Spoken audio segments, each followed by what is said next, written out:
Bonjour et bienvenue à Vie de foi.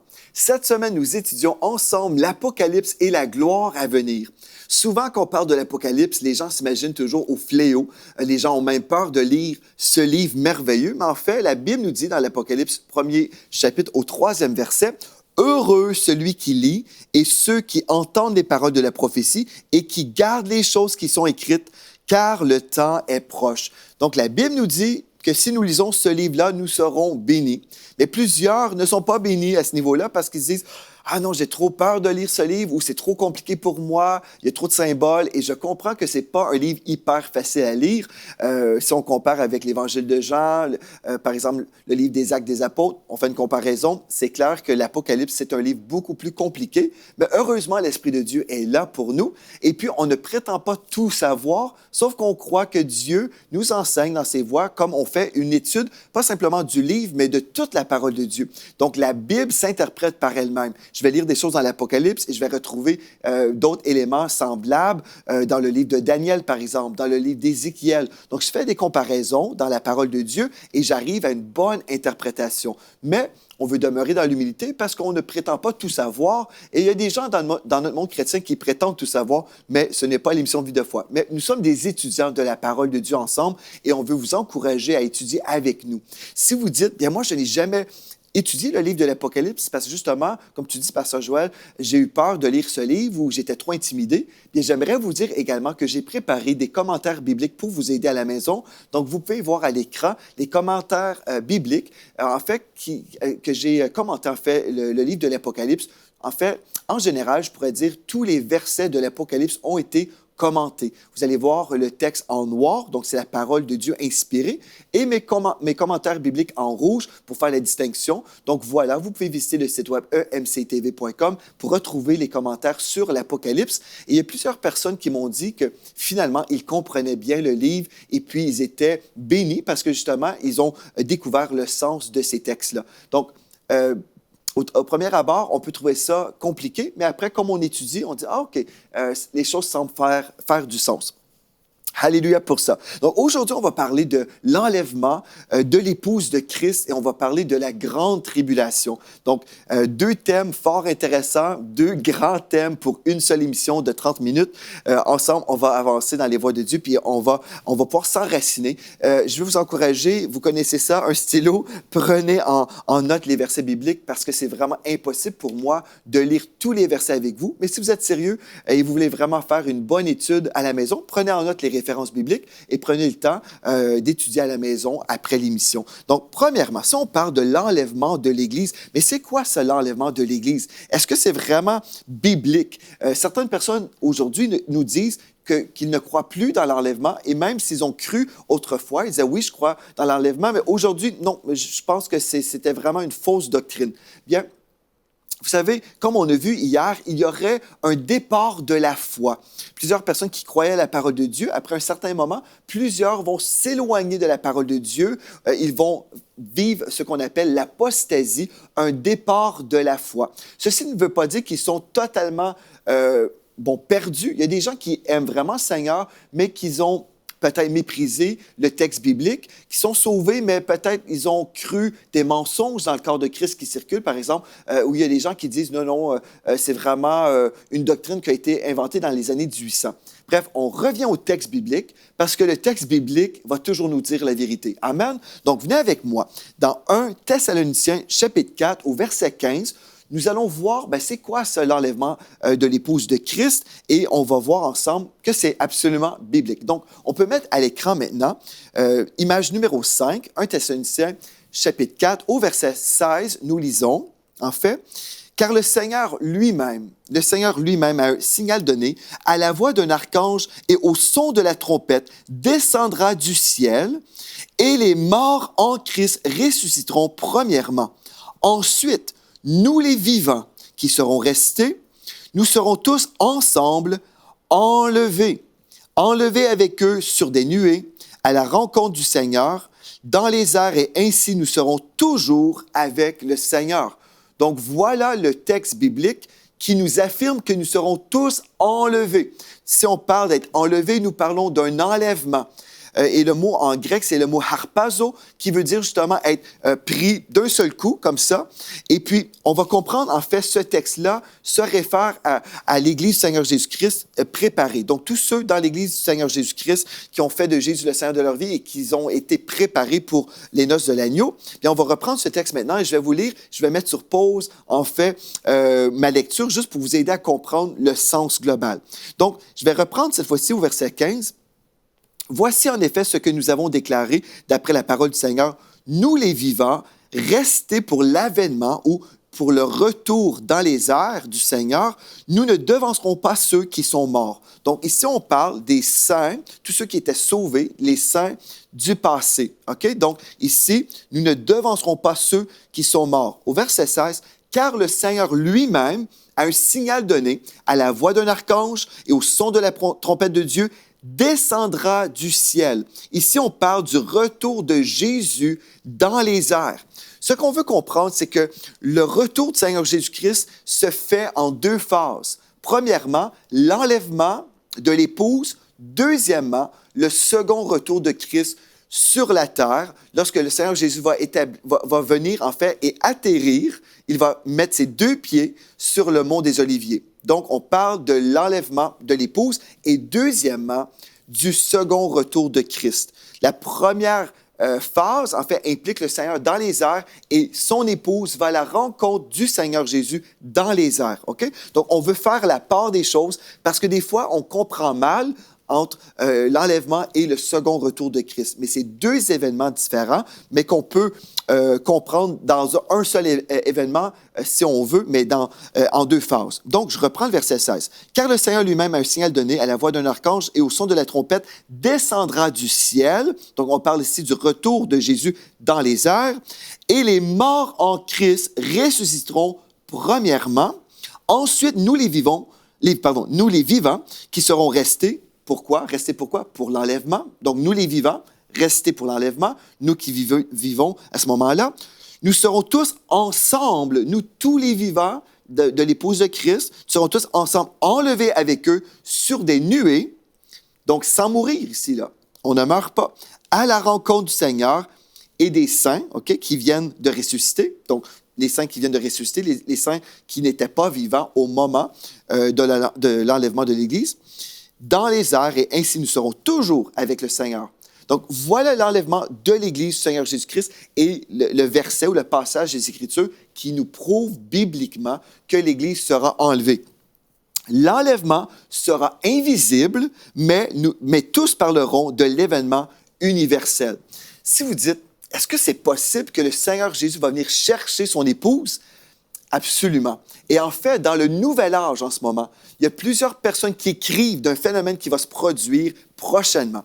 Et ces gens-là disent en fait qu'ils communiquent un message des extraterrestres. C'est spécial comment les gens fonctionnent. Mais ces gens-là, dans le nouvel âge et dans la sorcellerie, comme vous voulez dire, mais ces gens disent qu'ils communiquent un message des extraterrestres qui, en fait, leur disent qu'il y a une catégorie de personnes sur la Terre qui sont retardés dans leur évolution. Ces gens empêchent l'évolution de la race humaine.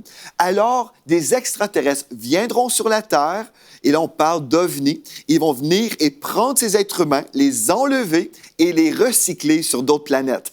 Ça vous fait rire, certainement, mais en fait, le royaume des ténèbres prépare déjà l'enlèvement de l'épouse de Christ. C'est intéressant quand même, quand on voit que même les ténèbres annoncent la venue du Seigneur Jésus-Christ, mais d'une autre façon, pour justement séduire les nations. Et les gens vont vraiment croire dans les extraterrestres. Les gens vont vraiment croire dans les ovnis et tout ce qu'on peut entendre, qui sont là, en fait, oui, mais on parle vraiment d'esprits méchants quand on parle des ovnis. Et même, je crois, hier, j'écoutais sur la chaîne de télévision Fox News, les nouvelles américaines, qui parlaient justement que les États-Unis, maintenant, le gouvernement américain, ce gouvernement fait des études sur les ovnis. Ils ont changé le nom pour ne pas parler des UFO comme autrefois, parce que quand on parle de UFO ou des ovnis, les gens sont ridiculisés. Donc, ils ont changé un peu la façon de désigner cette étude. Mais en gros, ils font des études en ce moment sur les objets qui volent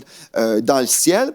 Mais nous savons que tout ça, c'est une préparation pour l'enlèvement de l'Église du Seigneur Jésus-Christ. Donc, comme, juste pour récapituler, il y a le retour du Seigneur, mais en deux phases. On parle de l'enlèvement de l'Église, donc le Seigneur Jésus revient, mais seulement dans les airs.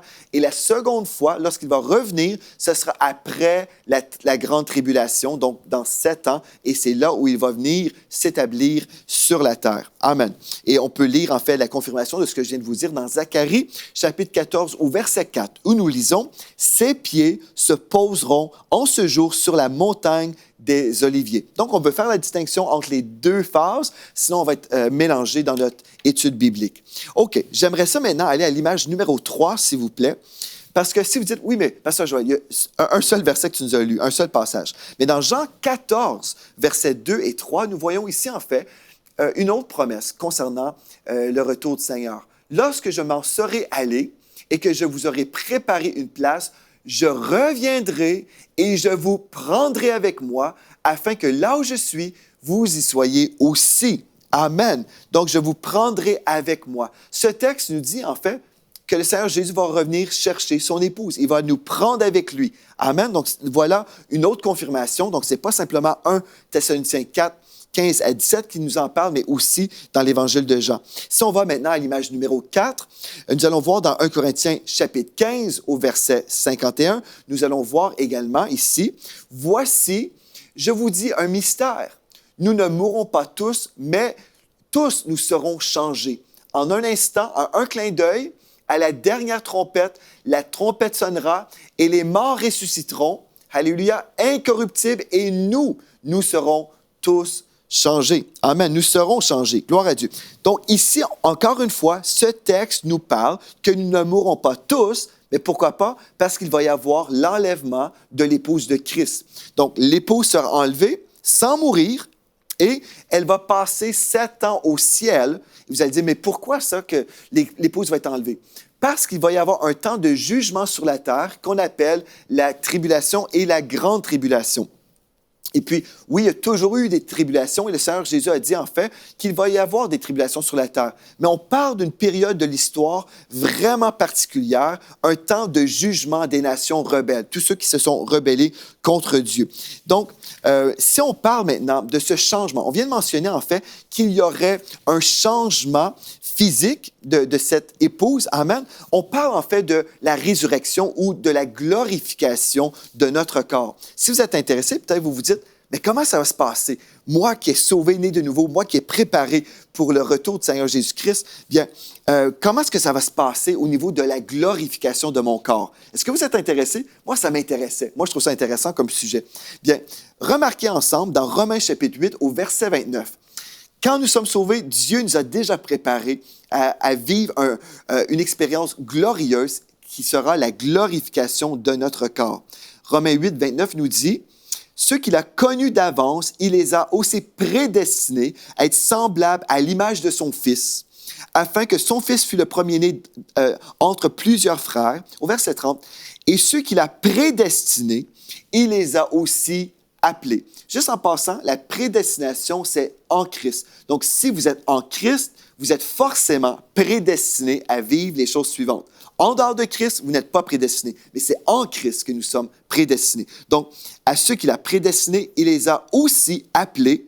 À ceux qu'il a appelés, il les a aussi justifiés. Amen. Et ceux qu'il a justifiés, il les a aussi glorifiés. Donc, Dieu connaît déjà à l'avance toutes les personnes qui seront glorifiées. Et dans 1 Jean chapitre 3, versets 2 et 3, nous lisons « Bien-aimés, nous sommes maintenant enfants de Dieu et ce que nous serons n'a pas encore été manifesté. Mais nous savons que lorsque cela sera manifesté, nous serons semblables à lui, parce que nous le verrons tel qu'il est. Quiconque a cette espérance en lui se purifie comme lui-même est pur. » OK, donc ces deux textes-là nous disent, premièrement, le texte en Romains, ce texte-là nous dit que nous serons glorifiés. Amen. Il nous a glorifiés. Dieu qui est en dehors du temps, nous sommes déjà glorifiés dans sa vision des choses. Gloire à Dieu. Et dans 1 Jean chapitre 3, verset 3, nous parlons ici que cet espoir de glorification nous garde dans la pureté. On veut marcher avec Dieu parce que nous avons cet espoir de vivre la glorification. Et ce que je veux souligner, c'est au verset 2 de 1 Jean 3, donc 1 Jean 3, 2, le texte nous dit que nous serons semblables à lui.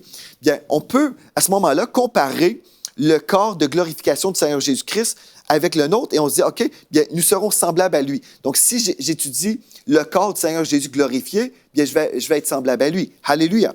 Bon, regardons ensemble la glorification du corps. Genèse 1, verset 27 nous dit, en fait, que Dieu a créé l'homme à l'image de Dieu.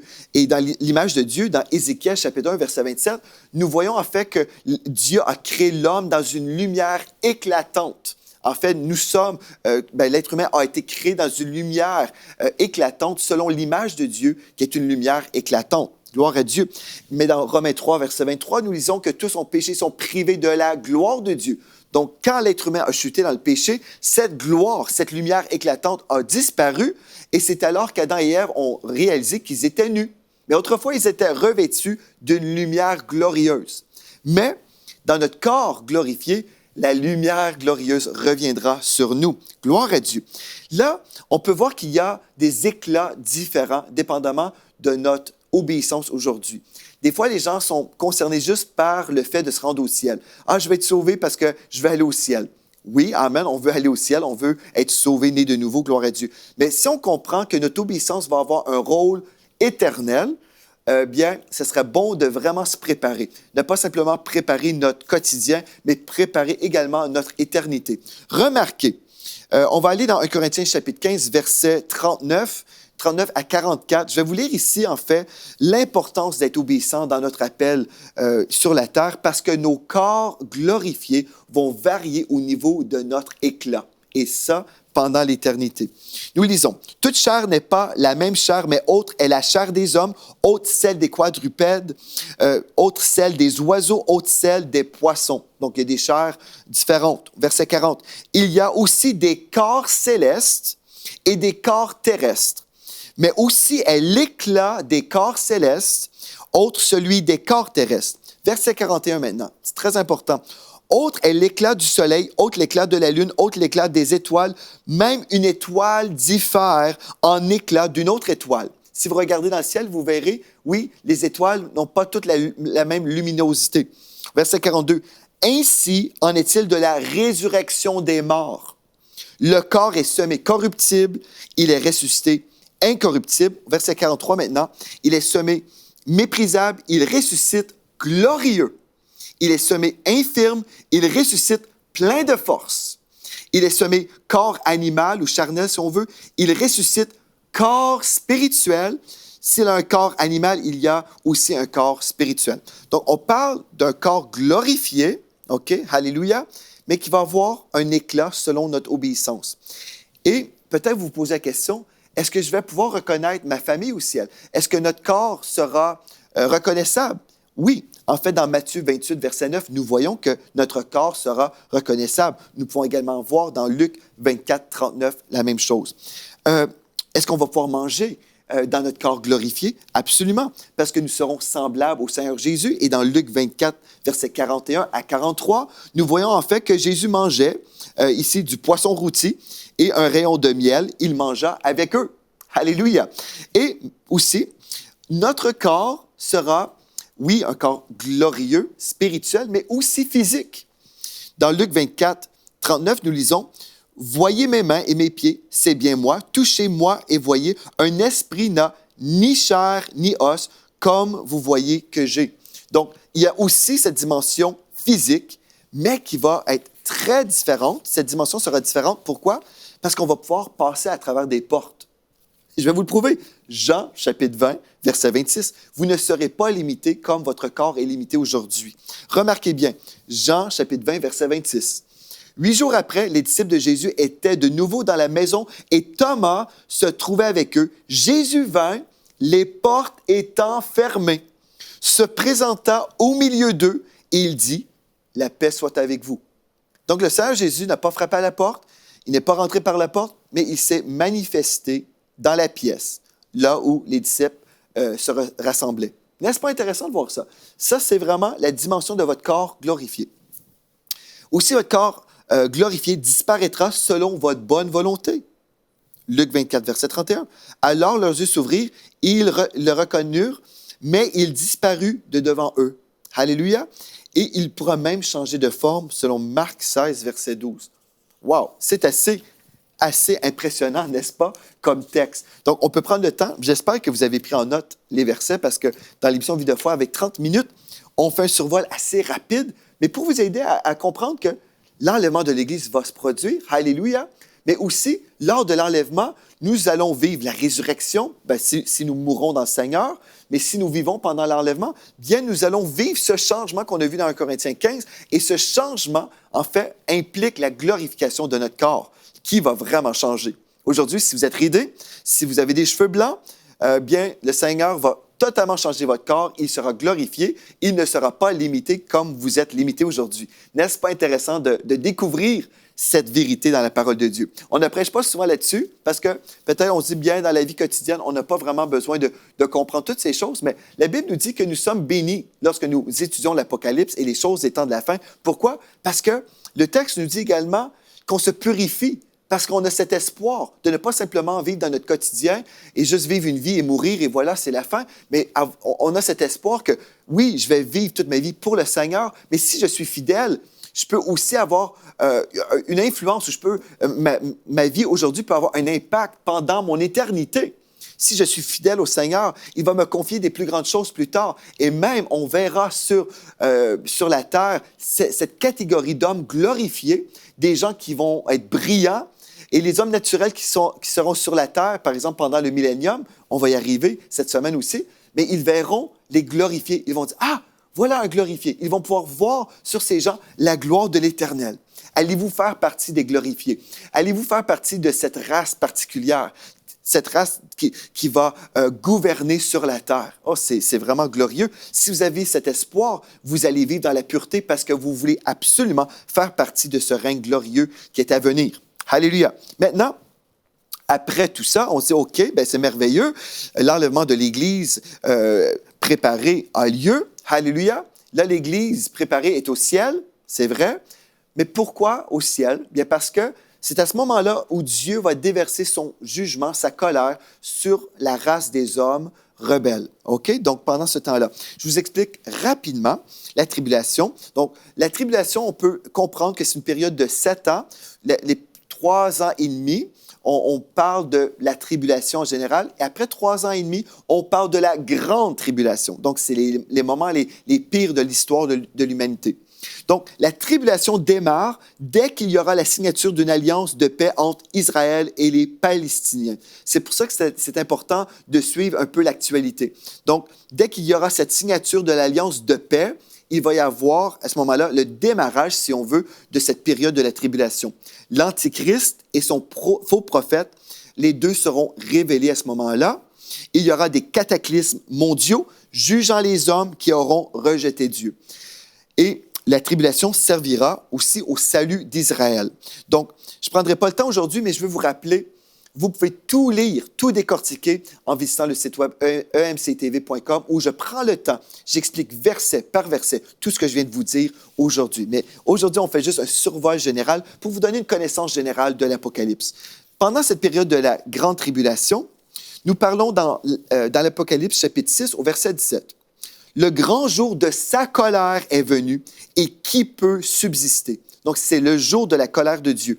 Et là, vous vous posez la question, Pasteur Joël, est-ce qu'on va être là, nous, les enfants de Dieu? Certains chrétiens nous disent que nous allons faire partie de cette tribulation. Certains nous disent qu'on devrait vraiment même faire des réserves pour ce grand jour de jugement sur l'humanité. Bien, je ne suis pas contre les réserves. Faites des réserves chez vous, c'est une bonne idée parce que vous pouvez manquer d'électricité, il peut y avoir des ouragans dans des pays, il peut y avoir des fléaux, oui, même pendant notre vivant. Et même si on voit que la nature vit des choses terribles aujourd'hui, bien, on comprend que ce n'est pas la grande tribulation, mais nous vivons certaines tribulations, c'est certain. Mais nous ne parlons pas de la même période de l'histoire, parce que si nous parlons de la grande période de l'histoire, on peut aller avec l'image numéro 7, s'il vous plaît, en parlant de cette période historique. Dans Matthieu 24, au verset 21, nous lisons « La détresse sera si grande qu'il n'y en aura point eu de pareil depuis le commencement du monde jusqu'à présent et qu'il n'y en aura jamais. » OK, donc on comprend tout ça. C'est une période terrible, mais vous vous posez la question, est-ce qu'on va être là, nous, les enfants de Dieu? 1 Thessaloniciens 5, 9 nous dit que Dieu ne nous a pas destinés à la colère. Donc, Dieu ne vous a pas destiné à la colère, mais à l'acquisition du salut par notre Seigneur Jésus-Christ. Donc, il vous a réservé à être délivré de tout ce qu'on va voir dans le livre de l'Apocalypse. Entre autres, on parle en fait, de l'Antéchrist qui va être là. On parle de la marque de la bête qu'on retrouve dans l'Apocalypse chapitre 13, versets 16 et 18.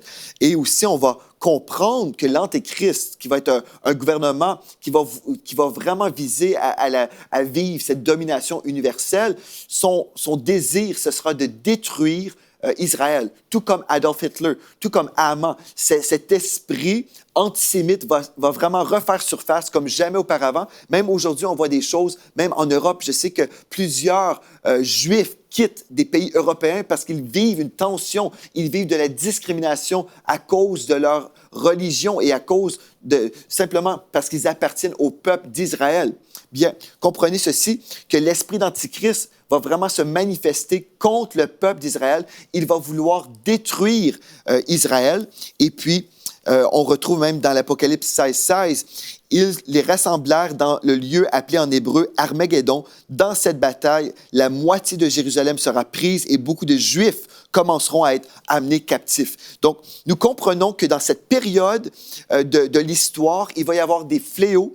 On ne prend pas le temps aujourd'hui de tout décortiquer, mais nous comprenons qu'il va y avoir des moments terribles sur la terre. Si Dieu déverse sa colère sur l'humanité rebelle, bien son épouse qui aimait Jésus, son épouse qui s'est préparée, bien elle est au ciel. Elle est protégée. Elle est avec son époux. Gloire à Dieu. Amen. Donc, elle est avec l'époux au ciel. Elle est protégée des fléaux sur la terre. Donc, je ne crois pas que c'est possible que l'Église du Seigneur Jésus-Christ, cette Église préparée, je ne crois pas qu'elle peut passer à travers tout ça, là, tout ce qu'on est en train de voir. Mais au contraire, elle va passer devant le tribunal de Christ et elle va recevoir en fait des récompenses selon 2 Corinthiens 5, verset 10. Donc, l'épouse du Seigneur Jésus-Christ, préparée, alléluia, cette épouse préparée sera récompensée. Et oui, absolument, elle sera jugée pour ses croyances, sa conduite envers les gens, sa fidélité, ses paroles, l'utilisation de ses talents, ses attitudes, ses motivations, ses œuvres, toutes ces bonnes choses-là.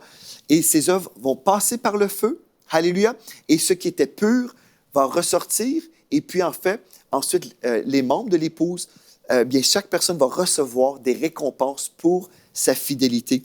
N'est-ce pas merveilleux? On peut voir, en fait, beaucoup de choses, tellement de couronnes que Dieu va nous donner pour notre obéissance. Et ce qui compte, en fait, c'est d'entendre ces paroles dans Matthieu 25, verset 23. Son maître lui dit, « C'est bien, bon et fidèle serviteur, tu as été fidèle en peu de choses, je te confierai beaucoup. Entre dans la joie de ton maître. » Oh, c'est merveilleux! L'enlèvement de l'Église, la tribulation sur la terre, mais l'épouse de Christ au ciel, en train de recevoir des récompenses, c'est merveilleux. Vous voulez faire partie de l'épouse de Christ, soyez préparés à rencontrer votre Dieu et soyez préparés pour notre étude de demain. On poursuit dans cette étude glorieuse. Merci d'avoir été là. À demain, soyez richement bénis.